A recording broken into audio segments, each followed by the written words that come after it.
Hello everyone, welcome to my channel. ఎలా ఉన్నారు అందరూ? ఈరోజు వీడియో ఏంటంటే చూస్తున్నారు కదా, ఈ ఫ్రూట్స్ కోసం.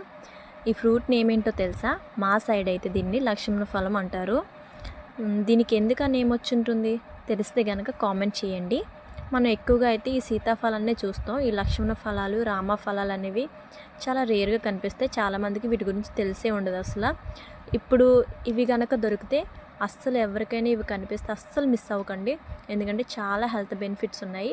మన బ్లడ్ ప్రెషర్ని అయితే చాలా కంట్రోల్లో ఉంచుతాయి. అలాగే క్యాన్సర్ పేషెంట్స్కి అయితే ఇవి చాలా బాగా పనిచేస్తాయి.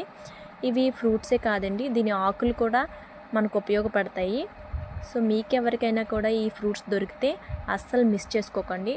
ఇంకా టేస్ట్ విషయానికి వస్తే సీతాఫలంలాగే ఉంటుంది, కాకపోతే కొంచెం చప్పచప్పగా పుల్ల పుల్లగా ఉంటాయి అన్నమాట. సో ఇలాంటి ఫ్రూట్స్ని తీసుకోండి. వీడియో నచ్చితే లైక్ చేయండి, షేర్ చేయండి, అలాగే నా ఛానల్కి సబ్స్క్రైబ్ అయిపోండి.